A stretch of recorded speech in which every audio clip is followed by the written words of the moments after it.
Assalamualaikum warahmatullahi wabarakatuh. Perkenalkan, nama saya Arafia Putra Nuriski, NIM 228060.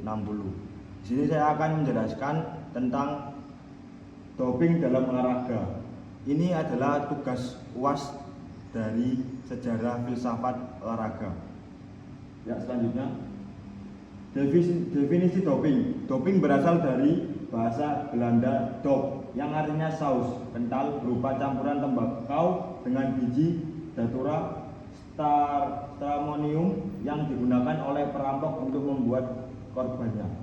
Doping adalah pemberian atau penggunaan oleh peserta lomba berupa bahan yang asing bagi organisme melalui jalan apa saja atau bahan fisiologis dalam jumlah yang abnormal, atau diberikan melalui jalan yang abnormal dengan tujuan meningkatkan prestasi. Dikutip dari American College of Medical Technology, praktik doping oleh para atlet sudah ada sejak berabad-abad yang lalu. Dulu meningkatkan performa atlet bisa dilakukan melalui diet khusus dan mengonsumsi tanaman jenis tertentu yang dianggap dapat meningkatkan kekuatan fisik. Namun baru-baru ini praktik doping dapat mendapatkan perhatian khusus dalam dunia olahraga karena menggunakan obat-obatan tertentu yang dapat meningkatkan performa atlet. Pada tahun 1904, doping pertama kali ditemukan oleh Olimpiade pada pelari. Pelari tersebut disuntikan dengan stirikin untuk membantu kecepatan dan konon memberinya kekuatan untuk menyelesaikan kompetisi. Mengapa doping dilarang? Yang pertama, yaitu melanggar etika olahraga dan medis, bertentangan dengan semangat olahraga. Yang ketiga, ancaman sportivitas dan kejujuran atau fair play. Yang keempat, ancaman terhadap kesehatan atlet. Yang kelima, untuk melindungi hak fundamental olahragawan dalam berpartisipasi olahraga yang bebas doping sehingga olahraga yang meningkatkan derajat. Yang terakhir, kesehatan, keadilan, dan kesejahteraan.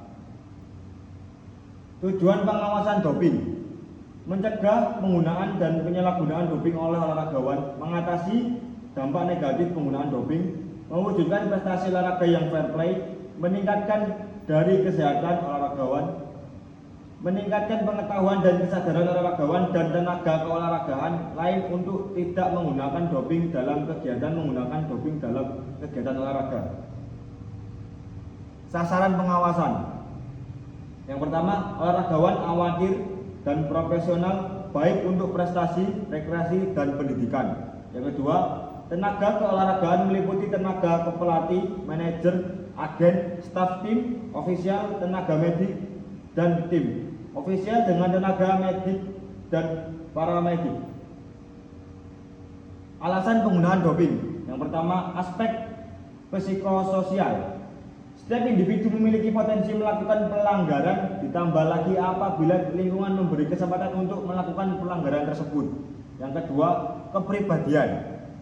Individu yang memiliki konsep diri maupun harga diri negatif atau rendah dalam menghadapi situasi kompetitif memiliki kecenderungan mencari keuntungan pribadi dengan jalan menggunakan cara yang tidak sehat. Salah satunya adalah menggunakan doping. Yang ketiga, nilai sosial kemenangan dalam setiap kompetisi, kemenangan, prestasi, atau medali terkadang menjadi salah satu idaman setiap individu atau kelompok tanpa mempertimbangkan hal-hal lain yang sehingga memungkinkan atlet menghalalkan segala cara termasuk doping.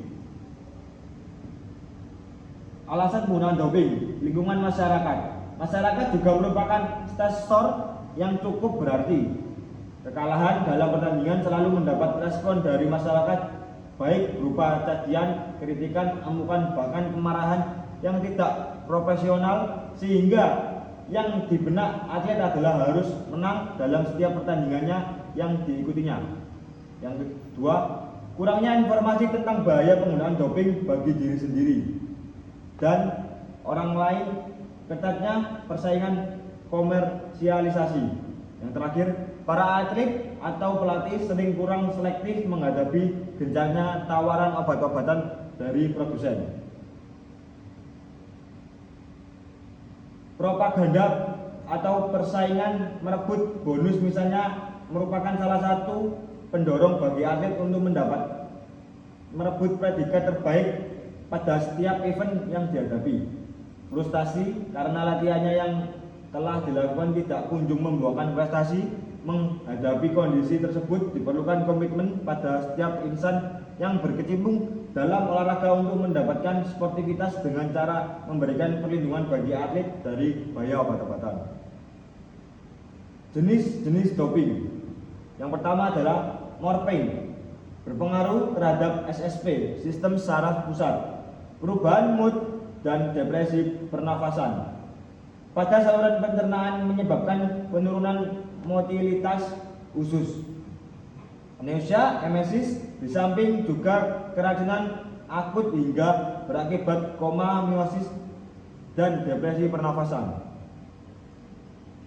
Yang kedua, anabolik steroid menyebabkan wanita bersifat maskulin, gangguan pertumbuhan dan perkembangan SKS dan tulang edem, ikterus, kanker hati, impotensi, dan peningkatan suhu tubuh. Jenis-jenis doping. Hormon peptide.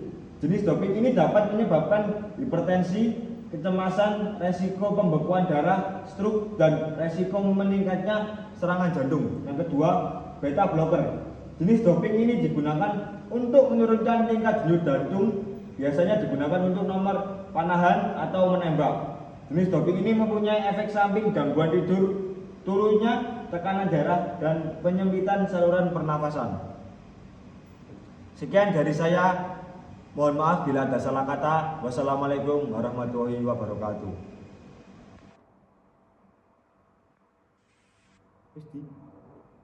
Tahu terus ya?